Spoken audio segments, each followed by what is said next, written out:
a well.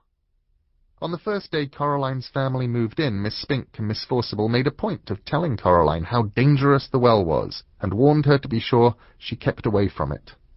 So Coraline set off to explore for it, so that she knew where it was, to keep away from it properly.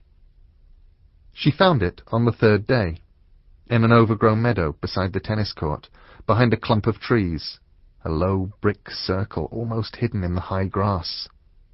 The well had been covered up by wooden boards, to stop anyone falling in. There was a small knot-hole in one of the boards, and Coraline spent an afternoon dropping pebbles and acorns through the hole and waiting and counting until she heard the plop as they hit the water far below. Coraline also explored for animals. She found a hedgehog, and a snakeskin, but no snake, and a rock that looked just like a frog, and a toad that looked just like a rock. There was also a haughty black cat who would sit on walls and tree stumps and watch her, but would slip away if ever she went over to try to play with it. That was how she spent her first 2 weeks in the house, exploring the garden and the grounds. Her mother made her come back inside for dinner and for lunch, and Coraline had to make sure she dressed up warm before she went out, for it was a very cold summer that year. But go out she did, exploring, every day until the day it rained, when Coraline had to stay inside. "What should I do?" asked Coraline. "Read a book," said her mother. "Watch a video. Play with your toys. Go and pester Miss Spink or Miss Forcible or the crazy old man upstairs." "No," said Coraline. "I don't want to do those things. I want to explore."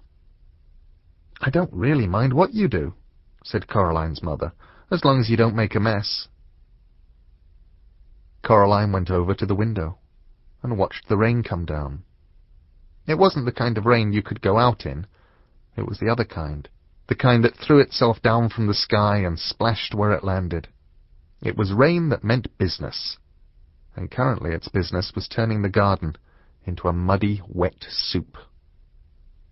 Coraline had watched all the videos. She was bored with her toys, and she'd read all her books. She turned on the television. She went from channel to channel to channel, but there was nothing on but men in suits talking about the stock market and talk shows. Eventually, she found something to watch. It was the last half of a natural history program about something called protective coloration. She watched animals, birds, and insects, which disguised themselves as leaves or twigs or other animals to escape from things that could hurt them. She enjoyed it, but it ended too soon, and was followed by a program about a cake factory. It was time to talk to her father. Coraline's father was home. Both of her parents worked, doing things on computers, which meant that they were home a lot of the time. Each of them had their own study. "Hello, Coraline," he said when she came in, without turning round. Said Coraline. "It's raining." "Yup," said her father, "it's bucketing down." "No," said Coraline, "it's just raining. Can I go outside?" "What does your mother say?" "She says you're not going out in weather like that, Coraline Jones." "Then no." "But I want to carry on exploring." "Then explore the flat," suggested her father. "Look, here's a piece of paper and a pen. Count all the doors and windows. List everything blue. Mount an expedition to discover the hot water tank, and leave me alone to work." "Can I go into the drawing room?" The drawing room was where the Joneses kept the expensive and uncomfortable furniture Coraline's grandmother had left them when she died. Coraline wasn't allowed in there. Nobody went in there. It was only for best. "If you don't make a mess, and you don't touch anything." Coraline considered this carefully. Then she took the paper and pen and went off to explore the inside of the flat. She discovered the hot water tank. It was in a cupboard in the kitchen. She counted everything blue, 153. She counted the windows, 21. She counted the doors, 14. Of the doors that she found, 13 opened and closed. The other, the big, carved, brown wooden door at the far corner of the drawing room, was locked. She said to her mother, "Where does that door go?" "Nowhere, dear." "It has to go somewhere." Her mother shook her head. "Look," she told Coraline. She reached up and took a string of keys from the top of the kitchen door frame. She sorted through them carefully and selected the oldest, biggest, blackest, rustiest key. They went into the drawing room. She unlocked the door with the key. The door swung open. Her mother was right. The door didn't go anywhere. It opened onto a brick wall. "When this place was just one house," said Coraline's mother, "that door went somewhere. When they turned the house into flats, they simply bricked it up. The other side is the empty flat, on the other side of the house, the one that's still for sale." She shut the door and put the string of keys back on top of the kitchen door frame. "You didn't lock it," said Coraline. Her mother shrugged. "Why should I lock it?" she asked. "It doesn't go anywhere." Coraline didn't say anything. It was nearly dark outside now, and the rain was still coming down, pattering against the windows and blurring the lights of the cars in the street outside. Coraline's father stopped working and made them all dinner. Coraline was disgusted. "Daddy," she said, "you've made a recipe again."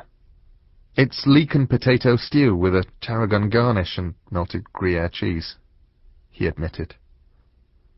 Coraline sighed. Then she went to the freezer and got out some microwave French fries and a microwave mini pizza. "You know I don't like recipes," she told her father, while her dinner went around and around, and the little red numbers on the microwave oven counted down to 0. "If you tried it, maybe you'd like it," said Coraline's father, but she shook her head. That night, Coraline lay awake in her bed. The rain had stopped, and she was almost asleep when something went t-t-t-t-t-t-t-t-t. She sat up in bed. Something went creak. Coraline got out of bed and looked down the hall, but saw nothing strange. She walked down the hall. From her parents' bedroom came a low snoring. That was her father. And an occasional sleeping mutter. That was her mother. Coraline wondered if she'd dreamed it, whatever it was. Something moved. It was little more than a shadow, and it scuttled down the darkened hall fast, like a little patch of night. She hoped it wasn't a spider. Spiders made Coraline intensely uncomfortable.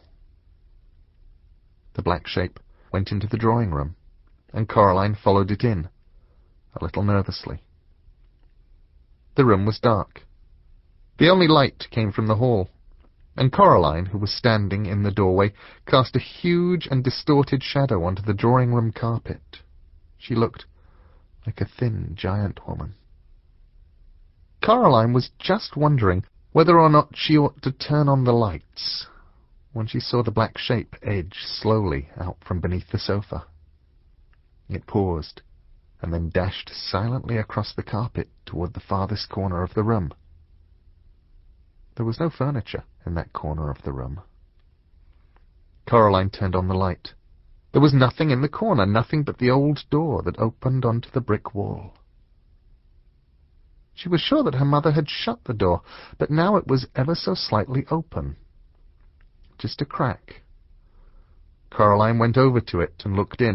There was nothing there, just a wall built of red bricks. Coraline closed the old wooden door, turned out the light, and went to bed. She dreamed of black shapes that slid from place to place, avoiding the light, until they were all gathered together under the moon. Little black shapes with little red eyes and sharp yellow teeth. They started to sing. We are small, but we are many. We are many, we are small. We were here before you rose. We will be here when you fall. Their voices were high and whispering and slightly whiny. They made Coraline feel uncomfortable. And then Coraline dreamed a few commercials, and after that, she dreamed of nothing.